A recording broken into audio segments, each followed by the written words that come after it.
नमस्कार, मैं हूं आपके साथ प्रिया तिवारी और आप देख रहे हैं केकेडी न्यूज। शुरुआत करेंगे रिपोर्टर्स रिपोर्ट के साथ। तो पहली खबर सीतापुर से है, जहां पर मिश्रिक में कोतवाली पुलिस और तहसील प्रशासन की सह पर खनन माफिया खुलेआम अवैध मिट्टी खनन का कारोबार संचालित कर रहे हैं। पुलिस और तहसील प्रशासन जानकर भी पूरी तरह अनजान बना हुआ है, क्योंकि ये तस्वीरें यही बयां कर रही है।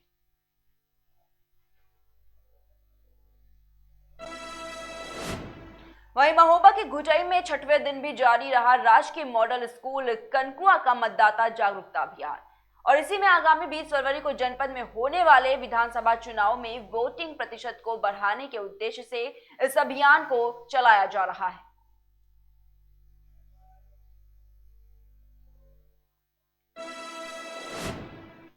वहीं हमीरपुर में भारतीय जनता पार्टी के प्रदेश अध्यक्ष स्वतंत्र देव सिंह और केंद्रीय मंत्री निरंजन ज्योति एक सभा में पहुंचे, जहां पर दोनों नेताओं ने अपनी पार्टी के प्रत्याशी के पक्ष में वोट मांगते हुए सरकार के 5 साल की उपलब्धि गिनाई और पाकिस्तान और हिंदुस्तान की बात करते हुए राम भक्तों पर गोली चलवाने वालों से सावधान रहने की बात कही।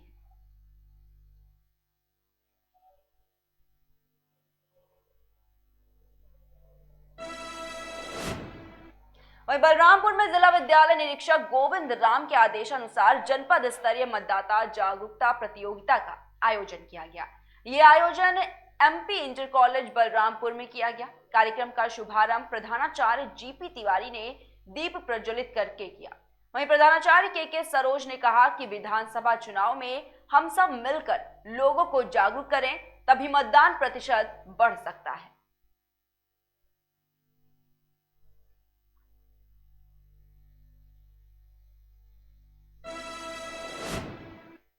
वहीं आजमगढ़ के गरुड़ होटल में एक प्रेस कॉन्फ्रेंस की गई, जिसमें सुबसपा के राष्ट्रीय अध्यक्ष पर हमले की बात को लेकर कानून को जिम्मेदार ठहराया गया।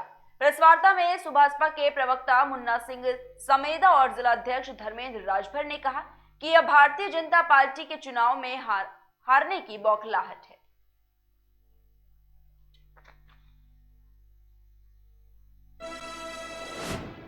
वहीं आजमगढ़ के लालगंज विधानसभा से कांग्रेस के वरिष्ठ नेता संतोष राय और प्रदेश कार्यकारिणी सदस्य राजबली राम ने हेमंता विश्व शर्मा के बयान की आलोचना की है। बता दें कि हेमंता विश्व शर्मा ने राहुल गांधी पर आपत्तिजनक टिप्पणी की थी।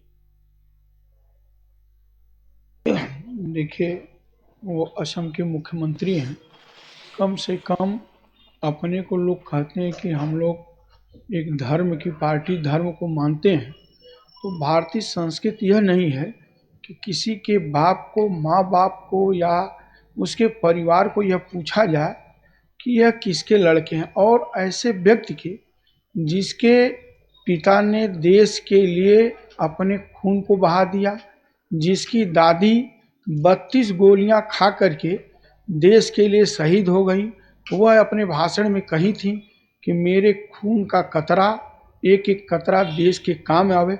ऐसे महिला के, ऐसे जुझारू देश के प्रधानमंत्री के पौत्र को यदि यह कहा जाए कि यह किसके लड़के हैं, तो मैं समझता हूं कि उस मुख्यमंत्री का दिमाग का दिवालियापन निकल गया है। और भारतीय जनता पार्टी के नेताओं से मैं माननीय प्रधानमंत्री जी से यह चाहूँगा कि ऐसे मुख्यमंत्री को तो तत्काल हटा देना चाहिए, जो एक पूर्व प्रधानमंत्री के कहे कि यह किसका बेटा है। एक पूर्व प्रधानमंत्री के बेटे को यदि वो पूछे कि यह किसका बेटा है, तो इसका मतलब उसे देश के बारे में कतई कुछ जानकारी नहीं है। उन्हें तत्काल हटा देना चाहिए। राहुल गांधी कांग्रेस के राष्ट्रीय अध्यक्ष रहे हैं, आज भी नेता हैं, एक नौजवान नेता हैं। और ऐसे नेताओं के विरोध में किसी भी पार्टी के नेताओं को गलत टिप्पणी करने का अधिकार नहीं है। भारतीय संस्कृति का लोप है और भारतीय संस्कृति की मर्यादा को गिरा करके असम के मुख्यमंत्री बोल रहे हैं, उनको तो बर्खास्त कर देना चाहिए। मैं राजबली राम, सदस्य प्रदेश कार्यकारिणी उत्तर प्रदेश। मुझे इस बात को सुनकर और जानकर बड़ा ही दुख हुआ है कि एक राज्य का मुख्यमंत्री इस प्रकार की बातें करता हो कि भारतीय संस्कृति की दुहाई देने वाली भाजपा पार्टी का वह सदस्य आज भारतीय संस्कृति को पर कुठाराघात कर रहा है और उसको तार तार कर रहा है, ये पूछ करके कि माननीय राहुल गांधी किसके पुत्र हैं, उसे ये नहीं पता है कि जिस देश का प्रधानमंत्री, प्रथम प्रधानमंत्री पंडित जवाहरलाल नेहरू, उनकी पुत्री माननीय स्वर्गीय इंदिरा गांधी जी थी, उसके पौत्र के विषय में पूछा जाए कि वो किसके पुत्र हैं। शर्म की बात है ऐसे मुख्यमंत्री के द्वारा कही हुई बात को। उसे ये नहीं ज्ञान है कि भारतीय संस्कृति में किसी के माँ बाप किसकी औलाद है, ये पूछने का अधिकार उसे नहीं है।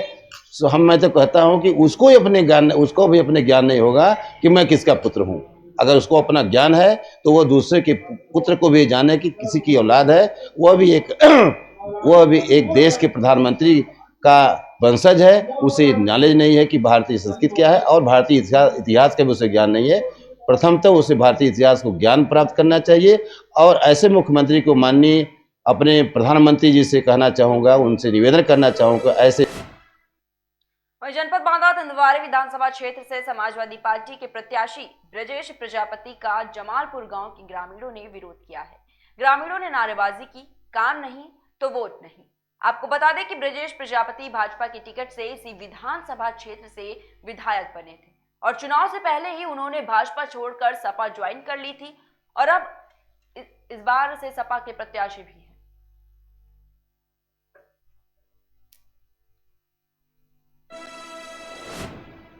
वहीं जनपद बांदा में दुआओं की झोली किन्नरों की टोली थीम पर किन्नरों के माध्यम से जागरूकता रैली निकाली गई।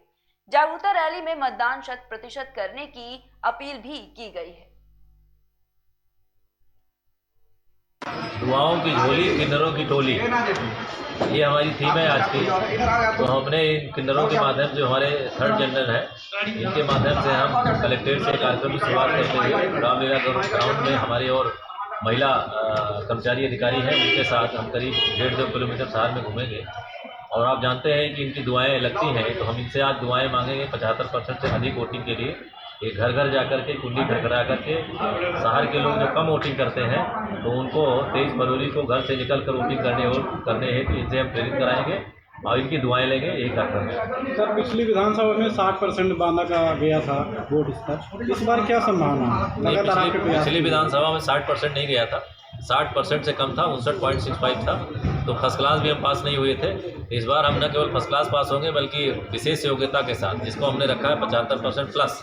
तो 75% या उससे अधिक विशेष योग्यता होती तो 75% प्लस पास करने के लिए बहुत सारे कार्यक्रम करा रहे हैं, जिसमें से आप सभी भी साक्षी हैं। उसमें उसी कड़ी में आज का एक कार्यक्रम है, दुआओं की झोली किन्नरों की टोली। इसके माध्यम से हम वहीं फतेहपुर में सपा मुखिया अखिलेश यादव ने चुनावी जनसभा के दौरान विरोधियों पर जमकर हमला बोला है।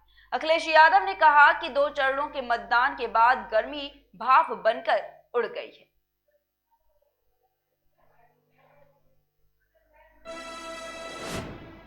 वहीं खबर जालौन से, जहां पर आटा थाना पुलिस, एसओजी टीम और सर्विलांस टीम ने मुखबिर की सूचना पर घेराबंदी कर एक अंतर जनपदीय गिरोह को पकड़ने में कामयाबी हासिल की है और क्राइम फ्री जालौन की ओर एक और सराहनीय कदम बढ़ाया है। आपको बता दें कि गिरोह में 9 बदमाशों को गिरफ्तार किया गया है।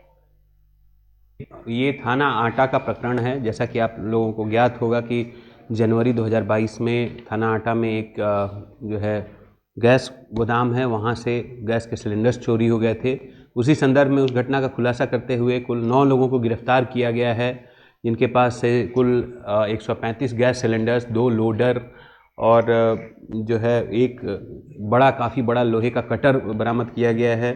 इनके पास एक मोटरसाइकिल भी बरामद की गई है और इनके मोबाइल फ़ोन सीज किए गए हैं।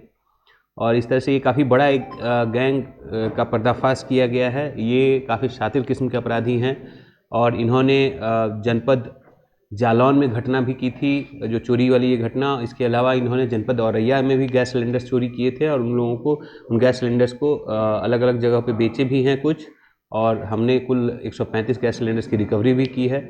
इसमें से खास बात यह है कि इनमें कुछ अपराधी हैं जिनका काफ़ी लंबा आपराधिक इतिहास भी रहा है और हम लोग फिलहाल के बुलेटिन में इतना ही। देश और दुनिया की तमाम बड़ी खबरों को देखने के लिए देखते रहिए केकेडी न्यूज़।